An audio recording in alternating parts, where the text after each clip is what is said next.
Go. Hello friends, my self Dushyant Kumar D Kumar ICS academy में स्वागत है आपका। और आज हम ये राष्ट्रपति पढ़ रहे थे और राष्ट्रपति अध्यादेश किस प्रकार से जारी करता है ये आज हम लोग देखेंगे। आपने अध्यादेश के बारे में बहुत सुना होगा कि राष्ट्रपति ने इस मुद्दे पर अध्यादेश जारी कर दिया, कभी राष्ट्रपति ने इस मुद्दे पर अध्यादेश जारी कर दिया। लेकिन फ्रेंड्स, इसे बहुत सारे लोग नहीं जानते हैं। बहुत सारे स्टूडेंट्स अक्सर परेशान रहते हैं। अध्यादेश और राष्ट्रीय आपात, राष्ट्रपति शासन, इनमें अक्सर कंफ्यूजन रहती है। तो फ्रेंड्स, बिल्कुल भी परेशान नहीं होइए और आज इसका समाधान आपको मिल जाएगा। यकीन मानिए, आप पूरा वीडियो ध्यान से देखें और पूरा वीडियो अंत तक देखें, जरूर आपके समझ में आएगा। अध्यादेश क्या होता है फ्रेंड्स? ये संसदीय विधि का अल्पकालिक विकल्प होता है। कहने का मतलब ये है कि अगर संसद का एक भी सत्र ना चल रहा हो या एक सत्र चल रहा हो, और आप अच्छी तरह से जानते हैं कि कानून बनाने के लिए तो मान लीजिए ये लोकसभा है और ये राज्यसभा है, और प्रेसिडेंट तो कोई भी बिल पहले लोकसभा में जाएगा या फिर कोई भी बिल राज्यसभा में जाएगा तो दोनों सदनों में। तो फिर इसके बाद जब बिल दोनों सदनों से पास हो जाएगा तो राष्ट्रपति के पास हस्ताक्षर के लिए जाता है, और राष्ट्रपति के हस्ताक्षर के बाद बिल क्या बन जाता है? एक्ट बन जाता है। अब मान लीजिए कि यहाँ पे लोकसभा का सत्र नहीं चल रहा है, राज्यसभा का सत्र चल रहा है, तो ऐसे में दिक्कत आएगी कोई भी बिल बनाने में। या मान लीजिए लोकसभा का सत्र चल रहा है और अब राज्यसभा का सत्र नहीं चल रहा है तो भी कानून नहीं बन पाएगा। या मान लीजिए दोनों का सत्र नहीं चल रहा है, केवल राष्ट्रपति महोदय बैठे हुए हैं, तो ऐसी स्थिति में क्या होता है कि ये संविधान में बता दिया गया है कि मान लीजिए विधि बनाना बहुत ज्यादा जरूरी है, और विधि बनाने के लिए मान लीजिए कि दोनों सदन का सत्र नहीं चल रहा है, ना लोकसभा का सत्र चल रहा है और ना राज्यसभा का सत्र चल रहा है, तो ऐसी परिस्थिति में कानून कैसे बनेगा? तो फ्रेंड्स, ऐसी परिस्थिति में कानून बनाने के लिए संविधान ने राष्ट्रपति को ये पावर दे दिया है कि कानून कैसे बनाए। तो ये क्या है? संसदीय विधि का अल्पकालिक विषय है। जब राष्ट्रपति को ज्यादा इमरजेंसी कानून बनाना है और संसद सेशन में नहीं है, तो फिर कानून बनाने का अधिकार राष्ट्रपति को दे दिया गया है। ठीक है, तो संसदीय विधि का अल्पकालिक विषय है। अब कब कानून बनेगा? तो जब संसद का एक सत्र चल रहा हो या एक भी सत्र ना चल रहा हो, यानी हम कह सकते हैं संसद सत्र अवसान की अवधि में राष्ट्रपति क्या करता है? अध्यादेश जारी करता है। ठीक है फ्रेंड्स, किस विषय पर? तो संघ सूची के विषय पर। यहाँ मैं आपको थोड़ा बताना चाहूंगा कि हमारे संविधान में 3 सूचियों का उल्लेख किया गया है: संघ सूची, राज्य सूची और समवर्ती सूची। ठीक है फ्रेंड्स, संघ सूची में वो विषय रखे गए हैं जिन पर कानून बनाने का अधिकार केंद्र सरकार को दिया गया है, और ये राष्ट्रीय महत्व के विषय हैं, जैसे कि विदेशी मामले हो गया, फॉरेन अफेयर्स, और आपका डिफेंस हो गया, रक्षा है।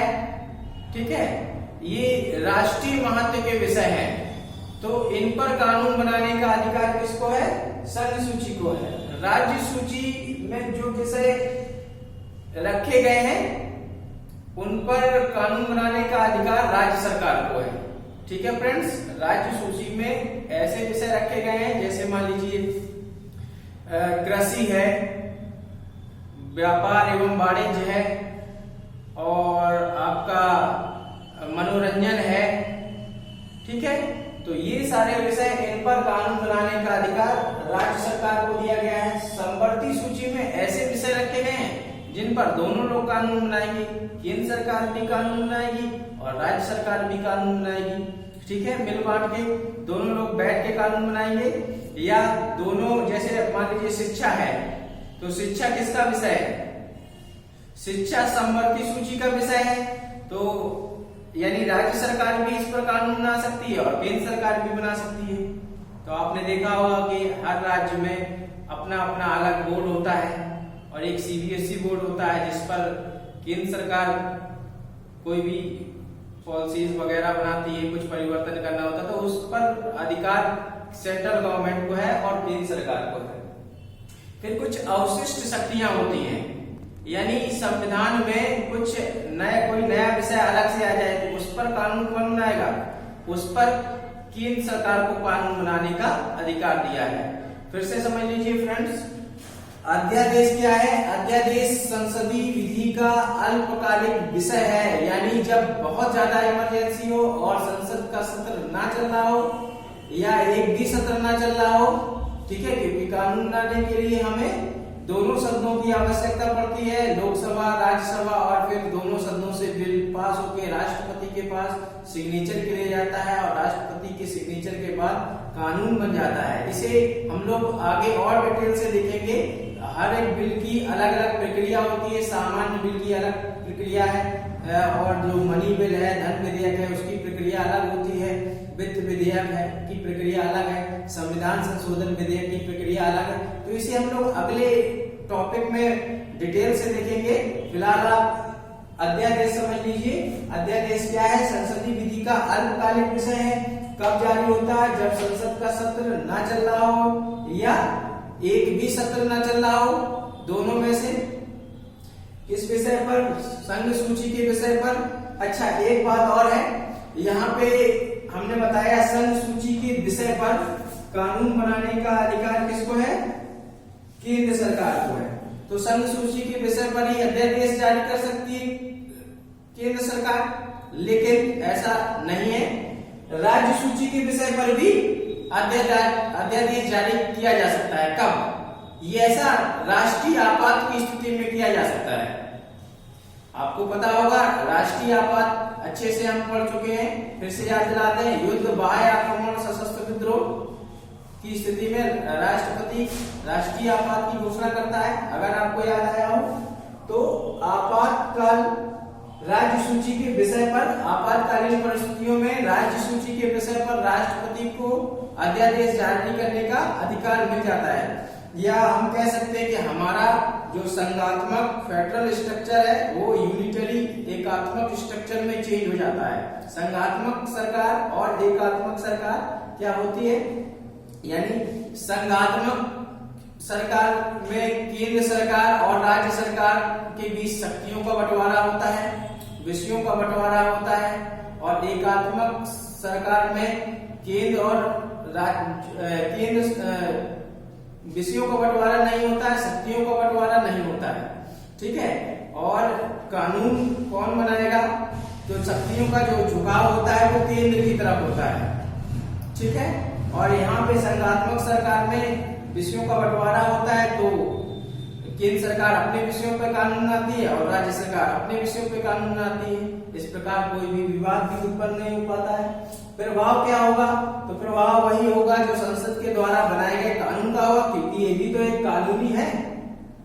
अरे भाई, ये भी एक कानून है, तो जो प्रभाव संसद द्वारा बनाए गए कानून का होगा वही अध्यादेश का होगा। अधिकतम सीमा 6 माह। आपको पता है कि हमने बताया था कि एक सत्र से दूसरे सत्र के बीच 6 महीने से ज्यादा का अंतराल नहीं होना चाहिए। तो 2 सत्रों के बीच, 2 सेशन के बीच, मान लीजिए एक सेशन ये है और एक सेशन ये है, दोनों के बीच 6 महीने से ज्यादा का अंतराल नहीं होना चाहिए। ठीक है, इसलिए 6 माह और 6 सप्ताह। याद रखिएगा, 6 माह और 6 सप्ताह। न्यूनतम अवधि 6 सप्ताह और अधिकतम 6 माह। इसके बाद अगर दोनों सदन एग्री हो जाते हैं राष्ट्रपति द्वारा जारी किए गए अध्यादेश पर, तो फिर ये कानून कंटिन्यूअसली चलता रहता है और एक्ट बन जाता है, अधिनियम बन जाता है। तो फ्रेंड्स, अगर वीडियो अच्छा लगा हो तो लाइक, शेयर और कमेंट्स करें, और कमेंट्स करके ये जरूर बताएं कि आपको ये वीडियो कैसा लगा। और बहुत जल्दी हम राष्ट्रपति से संबंधित प्रारंभिक परीक्षा के लिए प्रश्न लेकर आएंगे आपके लिए और उनको आपको यहीं पे सॉल्व करवाएंगे। आपको अगर ये वीडियो अच्छा लगे तो हमें जरूर बताइए कि आपको वीडियो कैसा लगा और फिर चैनल को सब्सक्राइब कर लीजिएगा। धन्यवाद।